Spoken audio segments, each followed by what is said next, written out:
শুধু কেন্দ্রের শাসক দল নয়, সত্য কথা বললে দাঁড়ায় কি যে ব্যক্তি জীবন, পারিবারিক জীবন, সমাজ জীবন, গোষ্ঠী জীবন, সব ক্ষেত্রেই যারা ক্ষমতালোভী তারা এই যে নীতিটা ডিভাইড অ্যান্ড রুল বলে ইংরেজিতে বেশি প্রচার করা, বিভেদ সৃষ্টি করে দাও, বিভাজন করে দাও আর শাসন করো। তো শাসনকামী যারা, সে ব্যক্তি হোক, গোষ্ঠী হোক, রাজনৈতিক জগতের লোক হোক, সকলেই এই নীতিটা অবলম্বন করে। অবশ্যই তাদের নৈতিক জীবন বলে কিছু থাকে না। নৈতিক জীবনটাই যে মানুষের সবথেকে বড় পরিচয়, যে তিনি নৈতিক জীবনে কী পরিমাণ পরাকাষ্ঠা দেখিয়েছেন, ভালোকেই কেবল গুরুত্ব দেন, মন্দকে পরিত্যাগ করেন পরিত্যাজ্য বলে। এইটা যে মানুষরা মনে করে না, যাদের নৈতিক জীবন বলে কিছু নেই, নৈতিক জীবনকে বর্জন করে চলে, তারা এই নীতিটাকে অবলম্বন করে প্রত্যেকে। তো আজকের যে কেন্দ্রের যে রাজনৈতিক দলীয় রাজনীতি চালাচ্ছে যারা, আমি আবার বলবো, রাজনীতি আর দলীয় রাজনীতির মধ্যে একটা তফাৎ আমি করি। দলীয় রাজনীতিকে দলের ভূত তাড়া করে নিয়ে বেড়ায়, আর রাজনীতি সবসময় সদর্থক। রাজনীতি যারা করেন, সত্যি অর্থে রাজনীতি নেই এখন আর অবশ্যই, সেই রাজনীতি যারা করেছেন বহুকাল ধরে আমাদের দেশে, এরকম মানুষ ছিলেন, তারা কিন্তু ভালোটাকে গ্রহণ করতেন, বর্জন করতেন মন্দকে, নৈতিক জীবনের উপরে গুরুত্ব দিতেন। তার একটা উদাহরণ আমি দিচ্ছি, দেশ সেবক ছিলেন তারা, দেশের সেবা করার জন্যে তারা রাজনীতি করতেন। এবং সেটা কি না, মানুষ, দেশ এবং দেশবাসী উভয়েরই ভালো হবে।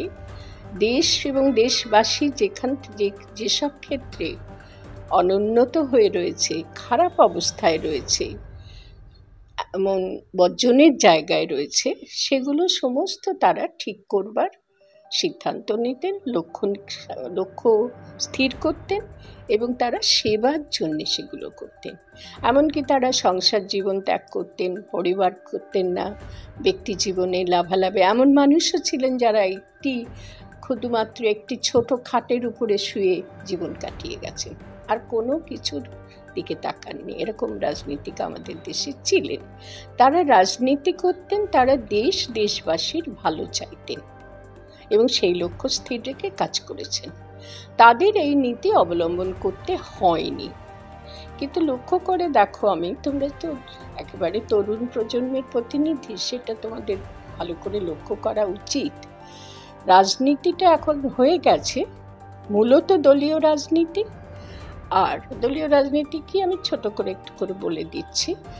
আর এটাও ঠিক যে দলীয় রাজনীতিটাকে মানুষ এখন ব্যবহার করছে, আর ব্যবহার করার অন্যতম প্রক্রিয়া হিসেবে গ্রহণ করেছে যে এই রাজনীতিটাকে বাঁচাতে হলে, এটাকে ব্যবহার করতে হলে, এটাকে আমার উচ্চাকাঙ্ক্ষা পূরণের জন্য ব্যবহার করতে হলে আমাকে কি করতে হবে, মানুষের মধ্যে যত রকমের ভিন্নত্ব আছে, পার্থক্য তো আছেই, বিভিন্ন বৈচিত্র্য, একটা কথা বিবেকানন্দের কথা বলেছিলেন যতদূর মনে পড়ে, যে বৈচিত্র্য হচ্ছে চিন্তার উৎস। আমরা চিন্তা করতে পারি বৈচিত্র্য আছে বলে। সব কিছু যদি একরকমের হতো তাহলে চিন্তার কোনো খোরাক থাকতো না। তো তিনি চিন্তাশীল মানুষ ছিলেন, এমনটি বলেছিলেন।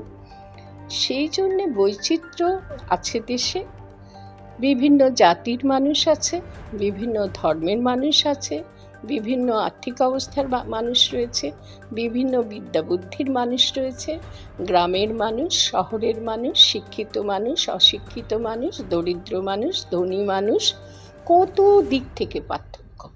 এমনকি খুব স্থূল উদাহরণ যদি দিই, কৃষ্ণবর্ণের মানুষ, গৌরবর্ণের মানুষ, তো এইসবগুলোকে আমরা কিন্তু উপেক্ষা করি না, আমরা এগুলোকে ব্যবহার করি। একজন কালো মেয়েকে আমরা সমাজ ব্যবস্থায় কী করি, ওই ডিভাইড অ্যান্ড রুল, কিন্তু সমাজ ব্যবস্থার মধ্যে কী করি, কালো রঙের মেয়েকে আমরা হেনস্থা করি। অথচ কেউ যদি কালো রঙের হয়, সেটা তো সে অর্জন করেনি, সেটা তো সে পেয়েছে। কেউ যদি ফর্সা রঙের হয়, খুব গৌরবর্ণ হয়, পুরুষ হোক মেয়ে হোক, সেটাও তো তার অর্জিত নয়, সেটা সে পেয়েছে। অথচ তাকে কি ফর্সা, কেউ যদি সুন্দর হয়, কি সুন্দর, যেন তার কৃতিত্ব, এভাবে আমরা দেখি। আর শুধু ওখানে থেমে থাকি না, দুজন মানুষের মধ্যে যে কৃষ্ণবর্ণের তাকে খাটো করে দেখি, আর যে গৌরবর্ণ তাকে আমরা উঁচু করে দেখি। এই যে ভিন্ন করে দেওয়া, ভেদ সৃষ্টি করা, এটা আমরা জীবনের প্রতি ক্ষেত্রে করি। কিন্তু মুশকিলটা হলো যে প্রতি ক্ষেত্রে যখন আমরা করি, সব ক্ষেত্রে করি বলে হয়তো কেউ বলতে পারে না, আপনি কি বলবেন এটাই স্বাভাবিক, এটাতে তার মধ্যে তাহলে এর মধ্যে কোনো মন্দত্ব নেই, তা নয়। যে প্রশ্নটা তুমি করলে সেখানটায় তার উত্তর, যখন দেশ গঠনের ভার কোনো মানুষ নেয়, এবং বলতে বলতে একটু অন্যদিকে চলে গেলাম, এখন কিন্তু দেশ গঠনের ভার, দেশোন্নয়নের ভার যারা নেন, তারা কিন্তু রীতিমতো পেশাধারী মানুষ, কারণ তারা তার জন্যে বেতন পান, তারা পেনশনজীবী। তাদের এই কাজটা চলে গেলে তারা পেনশন পাবেন, উঁচু মাপের পেনশন। এই মন্ত্রীরা, মুখ্যমন্ত্রীরা, অমুক তমুক হানা ত্যানা যারা আছে, প্রত্যেকেই টাকা পায় কাজ করার জন্য, অতএব তারা এখন বেতনভোগ কর্মী। তবুও তাদের আঁশ মেটে না, এত টাকা বেতন পাচ্ছে, তৎসত্ত্বেও তারা কি করবে না, এই নীতি যেটা তুমি বললে, ডিভাইড অ্যান্ড রুল, বিভাজন করে দাও এবং শাসন করো। শাসন ক্ষমতার মতন, যে শাসন ক্ষমতার যে লোভ, লালসা, সেই লালসাটা লালার মতন ঝরে পড়ে। যেমন খুব খুব উপাদেয় খাবার, যেটা আমার পছন্দ, সামনে দেখলে মনে হয় কতক্ষণে খাবো, সেরকম লালার মতন এই লালসা তারা বহন করে নিয়ে চলে, এবং তারা তখন এই নীতিটাকে একেবারে একমাত্র নীতি বলে প্রায় গ্রহণ করে নেয়। অথচ আরেকটা প্রক্রিয়া, আরেকটা নীতি কিন্তু পাশেই পড়ে থাকে, সেটা কি, মানুষের জন্য ভালো করো, মানুষকে তার অধঃপতিত অবস্থা থেকে উঠিয়ে নিয়ে এসো।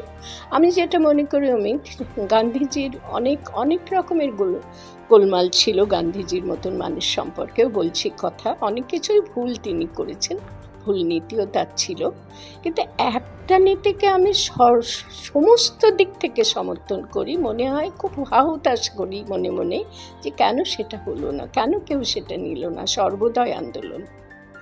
এই সর্বোদয় আন্দোলন হলো, তোমার আজকে আর্থিক অবস্থা আর আমার আর্থিক অবস্থার মধ্যে কোনো বিভেদ থাকবে না। আমি ঠিক যে সুবিধাগুলো পাচ্ছি, তুমি ঠিক সেই সুবিধাগুলো পাবে। আর একটা মানুষ, দেশের যত সম্পদ আছে আমাদের, অর্থ সম্পদ এতটুকু কম নয়।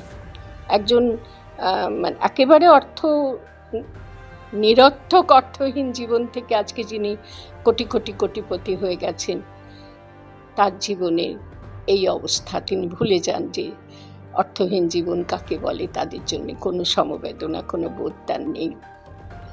হওয়া উচিত দেশনেতা যারা, দেশনেত্রী যারা, দলনেতা যারা, দলনেত্রী তারা, এই প্রসঙ্গে বলে নিই, দেশনেতা আর দলনেতার মধ্যে তফাৎ, আর দেশনেত্রী দলনেত্রীর মধ্যে তফাৎ এইখানে, দলনেত্রী শুধু দলের কথা ভাবে, আর দেশনেত্রী হবেন তারা প্রশ্ন উঠতে পারে, আপনি কি বলবেন তাদের কোনো দল থাকবে না? নিশ্চয়ই আমি বলবো থাকবে না তা নয়, দল থাকবে, কিন্তু দলটা হবে দেশের জন্য। প্রত্যেকে দল কাজ করবে দেশের জন্য, দেশবাসীর জন্য। প্রত্যেকটি দল হাত মিলিয়ে কাজ করবে দেশবাসীর জন্য। লক্ষ্য কী হবে? ওই মহাত্মা গান্ধীর লক্ষ্য, সকলের অবস্থা সমান হবে। এত লুটপাট করছে, আজকে কেউ গদিতে বসলে, একটা প্রশ্ন আমি আমার রাজ্যবাসীর কাছে রাখবো, গদি যারা পাচ্ছে, ক্ষমতার গদি, তারা আর কিছুতে ছাড়তে চায় না। যেমন সিপিএম সরকার বহু বছর, 34 বছর, সবটাকে নির্বাচনের মাধ্যমে পেয়েছিলেন, তারা দখলটা করেছেন আর ছাড়বেন না, ছাড়েননি, শেষ পর্যন্ত ছাড়তে বাধ্য করা হয়েছে। এখন যারা রয়েছে, পশ্চিমবঙ্গের কথা বলছি, এখন যারা রয়েছে তারাও তাই, তারা ভাবছে যে 34 বছর কেন, 68 বছর থাকবো আমরা।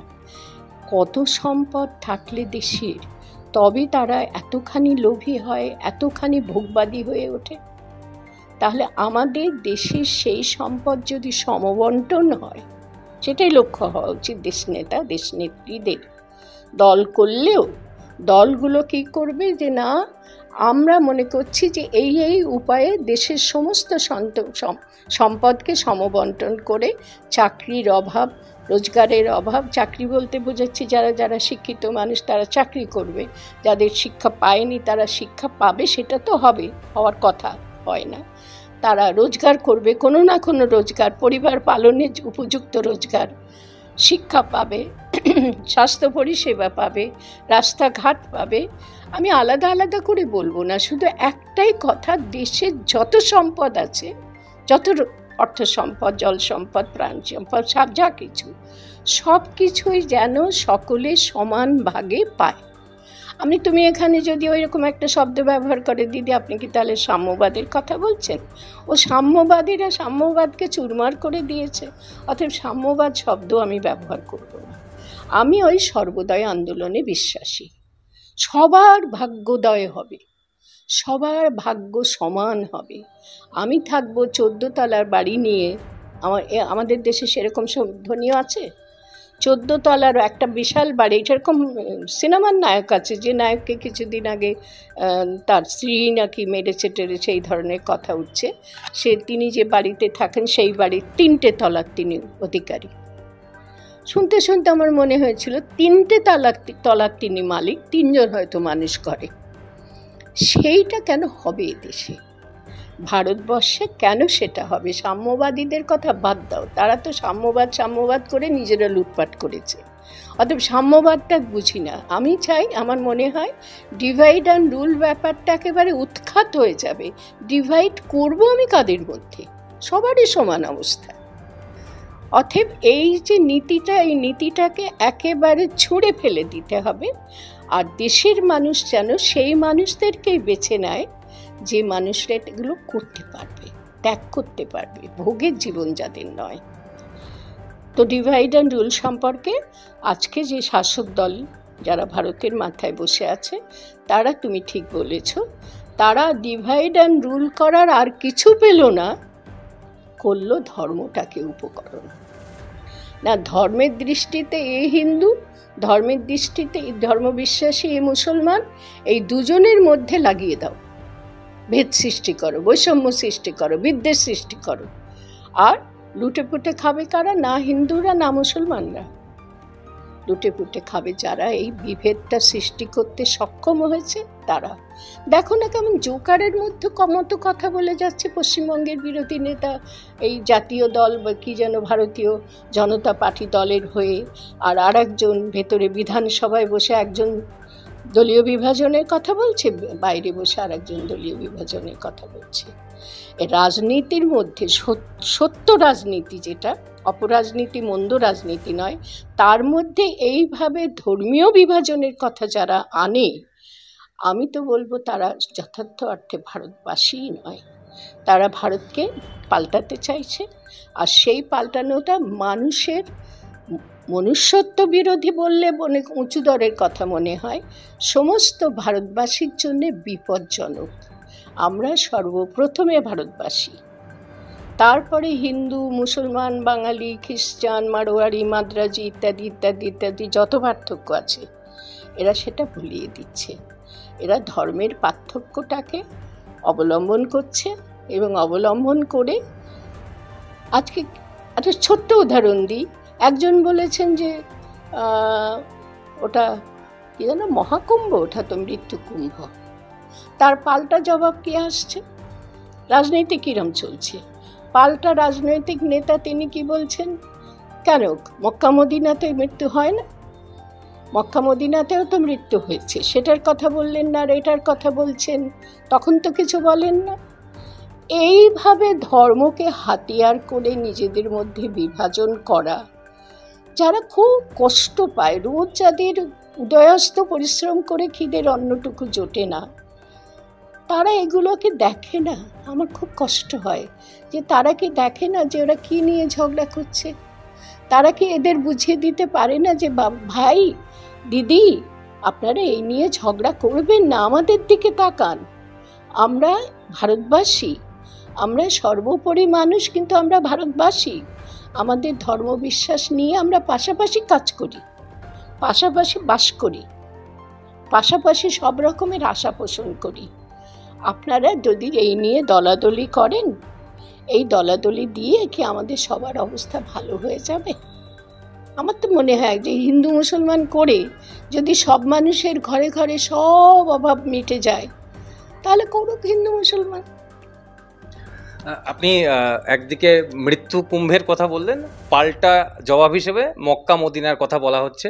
অর্থাৎ ব্যবস্থাপনায় যে ত্রুটি রয়েছে সেটা কোনো সরকারই স্বীকার করতে চায় না, এবং এটা স্বৈরতন্ত্রেরই একটা লক্ষণ বলে অন্তত আমার মনে হয়।